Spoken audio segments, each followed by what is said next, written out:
Hello everyone, spongestur here, and welcome back to First Impressions. Today we're doing the SpongeBob episode, Squidward's Sick Days.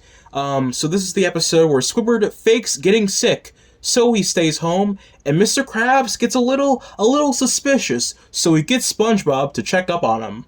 So this is the first episode of Season 13, well, the second one that I'm doing, but after the Season 12 episode that I skipped last time, it's time to go back to 13 and finish that out. Even though I still can't watch the first two episodes, that's a problem. But you know, we'll cross that bridge when we get to it.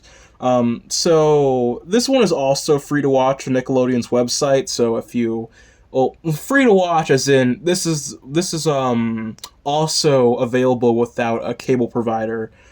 So you can watch this one on Nick's website for free. So do it. Okay? Especially because this episode is actually really good. Really good. It's the best one that I've covered so far on First Impressions.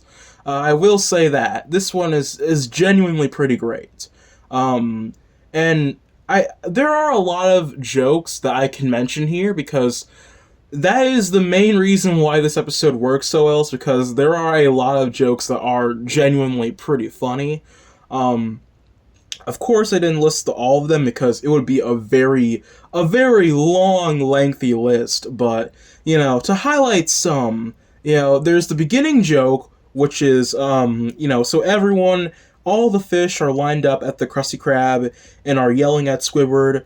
And one of them says, well, Fred says, "Why doesn't my father love me?" It's a very random joke to throw in there. And it's kind of interesting because I'm kind of surprised that a show like SpongeBob, which is supposed to be aimed for a younger demographic, more so in recent years than it ever was, that a show like that could have something like that, like a kind of dark joke. Even though it's not really that dark, but it's interesting. There's also, the scene with Patrick and Squidward, where Patrick is mouth watering over Squidward. That's funny. There's also SpongeBob finishing Squidward's portrait, and it's kind of a weird joke because he turns Squidward's portrait of, by the way, Squidward's original portrait is him on top of the sea bear in the camping episode. Fun fact. Another reference to the classic era. But SpongeBob changes it to a painting of SpongeBob nursing Squidward, but as a baby, and giving him a baby bottle. It's very odd. But it is kind of funny though. You know, seeing Squidward's reaction to it is pretty funny. It makes it kind of work, even though it is a very strange joke. There's also SpongeBob saying, "Oh, cool, a wall," when Squidward says, "What's that?" He gets really surprised that it's a wall. He's very excited.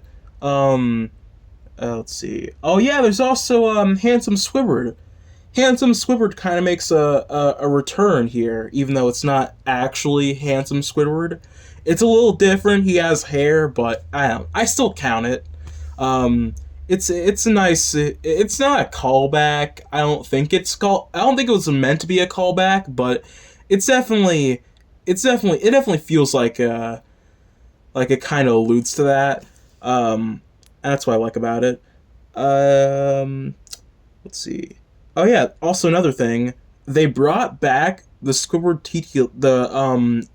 Tiki Land song from Enchanted Tiki Dreams.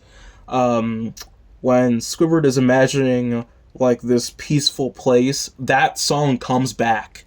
I think that's really interesting, especially considering the fact that like that's a season 7 episode. Normally whenever they do references to older episodes, they're always from like seasons 1 through 3 and maybe 4, not season 7, one of the most infamous seasons in the show, from like the dark era of the show.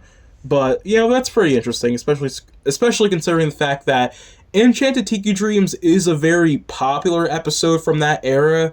You know, if even people that don't like those seasons like that episode, even though I'm personally not that crazy about it. You know, I made a whole review about it. Go check that out. But yeah, I'm still not crazy about Enchanted Tiki Dreams. But I do appreciate the reference because I do like the song in that episode. I will say that. Also, the big thing with this episode is the fact that the whole episode is basically just SpongeBob torturing Squidward. And I know that makes it feel like it should be a very annoying experience because you're just seeing SpongeBob torture Squidward and like subject him to this horrible torment and pain for 11 minutes. And that might sound like, oh, it's just another one of those episodes, you know, those episodes that we didn't like in like season 6 and 7, but they actually make it fun and make it funny because, you know, SpongeBob isn't trying to hurt Squidward. He's not doing it on purpose. But at the same time, this isn't a choir boy situation because, you know, in this episode, SpongeBob isn't like doing this by himself. Mr. Krabs is the one that gets SpongeBob to do all the stuff.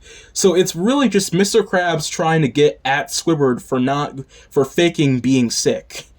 By, you know, getting SpongeBob to torture him and make him come back to work.